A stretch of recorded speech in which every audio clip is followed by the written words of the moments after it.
Halo semua, selamat datang di hari ini kita akan seru-seruan belajar seni budaya. Bersama saya, kita bedah konsep karya tari kreasi. Yuk, kita mulai pembelajarannya.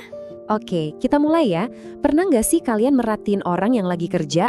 Misalnya nih, ada nelayan yang lagi narik jaring, atau petani yang lagi asyik nanam padi, terus kalian mikir, wow gila ya, ada ritme yang benar-benar luar biasa dari gerakan mereka? Nah, gimana kalau aku bilang, aktivitas manusia yang paling simpel dan biasa-biasa aja sehari-hari itu sebenarnya bisa diubah jadi karya seni tingkat tinggi. Di pembahasan kita kali ini, kita bakal bongkar habis-habisan misteri di balik penciptaan tari. Alih-alih ngelihat tari sebagai sesuatu yang magis atau cuma buat orang berbakat aja, kita bakal bedah ini bareng-bareng sebagai sebuah sistem yang super logis dan bisa dipahami siapa aja. Kita bakal lihat persis gimana sih seorang koreografer itu memanipulasi ruang, waktu, dan tubuh manusia. Biar nggak bingung, ini dia peta perjalanan kita. Kita bakal lewatin 5 area utama. Anatomi tari kreasi, lanjut ke 4 pilar pertunjukan, terus pengolahan dan jenis gerak, mekanika tubuh manusia, dan puncaknya nanti kita satukan semuanya di 4 langkah penciptaan.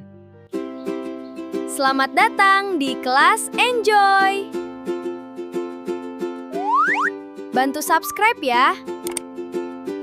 Oke, langsung aja masuk ke bagian 1, anatomi tari kreasi. Biar kita semua satu frekuensi nih soal apa sebenarnya bentuk seni yang lagi kita omongin. Tari itu kan pada dasarnya ekspresi jiwa manusia ya, yang dikeluarin lewat gerakan ritmis yang indah. Tapi yang namanya tari kreasi ini, wah ini spesial banget. Ini tuh inovasi murni. Tarian ini benar-benar diciptain dari ide atau gagasan yang baru 100%. Tapi, nah ini kuncinya, dia tetap nahan elemen atau aturan inti dari tradisinya. Kayak gerakannya, ritmenya, dan rasanya itu tetap dapat. Jadi kayak ada keseimbangan yang harmonis banget antara kebebasan berekspresi sama rasa hormat ke akar tradisional kita. Biar konsep yang kedengarannya abstrak ini jadi gampang dibayangin, kita pakai satu contoh utama ya hari ini, tari nelayan. Coba deh kalian imajinasiin, ada seorang nelayan yang lagi mati-matian ngelawan badai gede di tengah laut. Karya tari ini pada dasarnya adalah produk dari keseharian masyarakat pelaut. Si koreografer ngamatin gerakan alami nelayan, mulai dari mendayung perahu, narik jaring, sampai ngadepin ombak, terus gerakan itu digayakan. Gerakan kasar sehari-hari itu ditangkep, diresapi, dan disulap jadi sesuatu yang bener-bener puitis. Terus kalian mungkin mikir, dari mana sih datangnya ide-ide gerakan itu? Tarian tuh tercipta dari apa yang kita sebut sebagai stimulus, alias sesuatu yang memicu respon dari lingkungan sekitar. Intinya, tari bisa lahir dari 2 jenis peniruan. Pertama, imitatif. Ini kalau kita meniru perilaku alam, tumbuhan, atau hewan.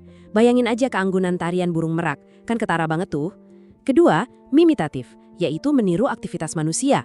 Perjuangan nelayan di laut yang kita omongin tadi, itu adalah data mentah mimitatif yang nunggu banget buat diproses dan digayakan sama sentuhan seorang seniman.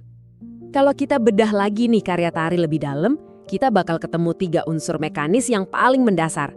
Pertama, tenaga. Apakah gerakannya ini butuh kekuatan yang meledak-ledak atau justru butuh kelembutan? Kedua, ruang. Kemana arah gerakannya dan seberapa luas jangkauannya? Dan ketiga, waktu atau tempo. Gerakan ini cepat, lambat, atau sedang-sedang aja. Kalau ketiga unsur ini digabungin, boom, jadilah sebuah karya tari. Balik lagi ke nelayan kita tadi. Pas dia narik jaring yang isinya penuh ikan, dia pasti pakai tenaga yang super kuat, ruang yang luas dengan narik lengannya jauh ke belakang, dan temponya lambat buat bener-bener ngasih lihat ke kita seberapa beratnya jaring itu. Lanjut yuk ke bagian kedua, 4 pilar pertunjukan. Kita bakal lihat gimana elemen-elemen tadi dibangun jadi satu struktur pertunjukan yang utuh di atas panggung. Ada 4 pilar yang namanya diambil dari bahasa Sanskerta nih. Dan paham soal ini tuh ibarat megang kunci rahasia buat menikmati tarian apapun. Seru banget loh ini. Pertama kita punya wiraga atau raga yang berarti gerakan tubuh itu sendiri. Ini pondasi utamanya. Terus wirama atau irama, yaitu seberapa pas dan sinkron gerakan si penari sama ketukan musiknya. Habis itu ada wirasa alias rasa. Ini soal penghayatan dan ekspresi emosi. Tanpa wirasa, tarian tuh bakal kerasa kaku banget kayak robot. Dan yang terakhir, wirupa. Ini adalah kesan visual secara keseluruhan, dari ujung rambut sampai ujung kaki, termasuk kostum dan makeup yang ngebangun karakternya. Keempat pilar ini nggak kerja sendiri-sendiri ya, mereka nyampur dan nyiptain ilusi yang sempurna. Kita udah tahu pilar-pilar teorinya, sekarang kita masuk ke bagian ketiga, pengolahan dan jenis gerak. Gimana sih cara presisnya kita ngambil gerakan mentah sehari-hari, terus memprosesnya jadi seni? Jadi, ada 2 trik utama nih dalam ngolah gerakan. Yang pertama namanya stilisasi atau gerakan stilatif. Ini tuh proses memperhalus gerakan biar kelihatan jauh lebih artistik dan cantik. Contohnya gerakan mendayung perahu yang dibikin pelan, anggun, dan berirama. Nah, di sisi lain, kita punya distorsi atau distortif. Kalau yang ini, perombakan gerakannya radikal banget, malah kadang ekstrim. Bayangin adegan nelayan kita yang tiba-tiba dihantam badai. Gerakannya mungkin jadi nggak beraturan, patah-patah, asimetris, bener-bener ekstrim buat mancarin rasa panik dan kacaunya situasi badai. Dua-duanya ini ibarat senjata ampuh banget di tangan seorang koreografer. Nah, dari proses stilisasi dan distorsi tadi, bakal lahir 2 jenis gerakan utama. Pertama, gerakan murni. Gerak ini bener-bener 100% soal estetika. Bayangin ada penari muter-muter berkali-kali dengan gerakan yang rumit dan cantik banget. Ada pesannya nggak? Nggak ada. Itu murni buat manjain mata aja. Beda banget sama gerakan maknawi. Gerak ini sengaja dirancang buat nyampein suatu pesan. Waktu penari kita bikin gerakan narik tali imajiner dengan muka yang tegang, nah itu gerakan maknawi. Dia lagi komunikasi jelas banget ke penonton, "Heh, aku ini lagi narik ikan yang super berat loh." Konsep dan pemrosesan geraknya udah kelar, sekarang kita masuk ke bagian 4, mekanika tubuh manusia. Kita bakal ngomongin soal mesin utamanya secara harfiah, yaitu tubuh kita sendiri. Ini teknik dasarnya gimana koreografer memetakan anatomi tubuh kita. Mereka ngebaginya jadi 3 zona utama. Bagian atas itu kepala sama tangan. Ini biasanya zona yang paling cerewet alias ekspresif. Terus bagian tengah yaitu badan dan torso yang fungsinya sebagai pusat gravitasi kita. Dan bagian bawah itu kaki, dari paha sampai ujung jari kaki.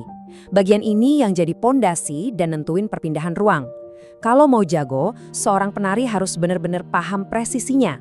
Gimana cara mengisolasi dan mencampur gerakan dari 3 zona ini. Tapi, ada satu hal penting nih yang sering banget bikin orang salah kaprah, bahkan penari pemula sekalipun, soal apa itu torso. Banyak yang mikir kalau badan itu ya nyakup semuanya, kayak nama lain dari seluruh tubuh. Padahal dalam mekanika tari, yang namanya torso itu batasannya ketat banget. Cuma leher, dada, perut, punggung, dan panggul. Udah, itu aja. Ingat ya, torso itu sama sekali nggak masukin kepala, lengan, apalagi kaki. Kemampuan buat misahin torso secara mental dari anggota tubuh yang lain, itulah rahasia kenapa penari-penari hebat punya kontrol keseimbangan inti yang gila banget. Akhirnya kita sampai di bagian kelima, dan ini favoritku banget, 4 langgah penciptaan. Kita kan udah bongkar semua kepingan puzzle-nya nih, unsur, pilar, pengolahan gerak, sampai mekanika tubuh. Pertanyaannya sekarang, gimana cara ngerakitnya? Ini bener-bener perjalanan nyatanya seorang koreografer, dari cuma sekedar ide mentah sampai jadi pertunjukan pecah di atas panggung. Dikenalnya dengan prosedur 4 langkah. Langkah pertama, eksplorasi. Ini tuh fase nyari ide, ngayal, dan mulai coba-coba nyari gerakan awal. Langkah kedua, improvisasi. Nah, di sini kalian mulai gerak beneran secara fisik, ngambil ide dari eksplorasi tadi, terus dikembangin dengan mainin tenaga, ruang, dan waktu. Langkah ketiga, evaluasi. Di fase ini, koreografer bakal jadi kritikus yang super kejam buat dirinya sendiri. Kalian harus nilai mana gerakan yang benar-benar bagus dan mana yang harus dicoret. Dan yang terakhir, komposisi. Kalian ambil semua gerakan yang lolos audisi tadi, terus dirangkai jadi satu tarian yang utuh, ngalir dan bisa nyampein cerita. Jadi kita udah lihat sama-sama ya gimana gerakan sesederhana mendayung perahu bisa disulap jadi mahakarya visual yang memukau.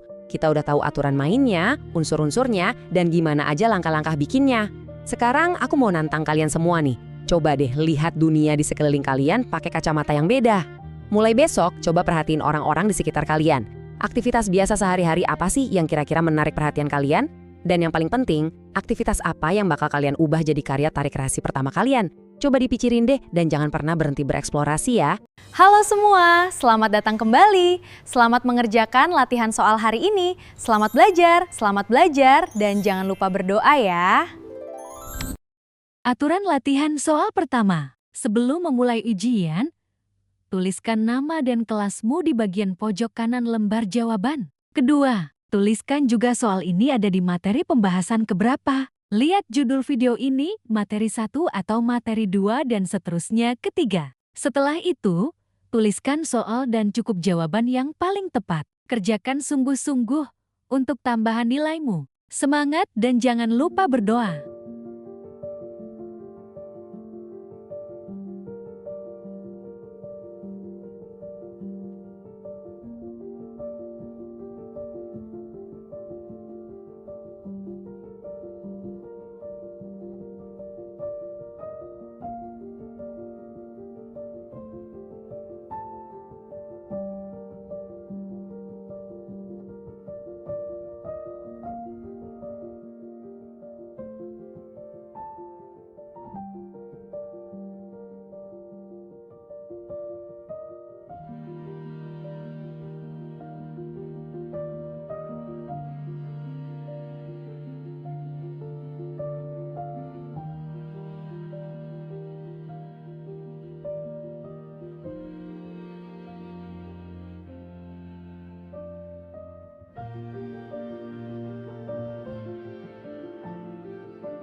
Terima kasih sudah mengerjakan soal dengan baik. Jangan lupa subscribe channel Kelas Enjoy dan Terima kasih. Terima kasih. silakan.